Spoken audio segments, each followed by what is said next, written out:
तो वो शुरू होती है इंदौर से, जहाँ मैं एक ऐसी लड़की थी जिसे आप बचपन से ही ऑलराउंडर कह सकते हैं। और ज़्यादातर लड़कियों के साथ मैं भी एक छोटा सा सपना लेके बड़ी हुई। सपना था कि शादी के बाद मुझे भी बहुत प्यार करने वाला पति मिले। शादी के बाद पति तो मिला, मगर ऐसा पति जिसने मुझे प्यार की जगह आसमान से लाकर ज़मीन पर पटक दिया था और बेबस परिंदे की तरह मेरे पंख नोच दिए थे। शादी के कुछ दिन ही बीते थे कि मुझे पता चला कि मेरा पति साइको है, आदतन शराबी है। बात बात पर गुस्सा करना, चीखना चिल्लाना उसकी आदत है। और रोज रोज के चीखने चिल्लाने मारपीट के कारण मैं सहम गई थी। डर मन के अंदर इतना घर कर गया था कि कुछ कर नहीं पाती थी। कभी कभी चिल्लाना चाहती थी, तेज रोना चाहती थी, लेकिन आवाज गले में घुट सी जाती थी।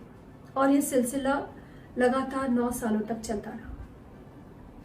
सच बताऊं, ये 9 साल में मैं हजारों मौत मरी। अब आप पूछेंगे कि जब मैं इतनी पढ़ी लिखी टॉपर थी तो मैंने ऐसे आदमी को 9 सालों तक क्यों बर्दाश्त किया, क्यों सहा, क्यों झेला? सिंपल है, क्योंकि इन 9 सालों में हर आम इंडियन लड़की की तरह मैंने भी सोचा सब संभल जाएगा, ठीक हो जाएगा ग्रेजुअली। पर कुछ भी ठीक नहीं हुआ। शादी के 3 साल बाद मुझे एक बेटी Anaya, the ray of hope. शादी के बाद मेरी जिंदगी की पहली खुशी। हर आम लड़की की तरह मुझे भी लगा कि अब बेटी हो गई है तो सब ठीक हो जाएगा, शायद बाप बनने के बाद वो जिम्मेदार हो जाए। पर मेरा यह वहम बहुत जल्दी टूट गया। कुछ समय बाद मुझे पता चला कि जब मेरी बेटी 2 महीने की थी तब उसका एक्स्ट्रा मैरिटल अफेयर शुरू हो गया था। कुछ समय बाद जब मुझे लगा कि वो बात करने की कंडीशन में है या उसका मूड ठीक है, तो मैंने उसे समझाने की कोशिश करी कि जो हो रहा है वो गलत हो रहा है। पर उसके जवाब में उस रात शराब के नशे में मुझे इतना मारा कि मेरे शरीर की 5 हड्डियां तोड़ दी।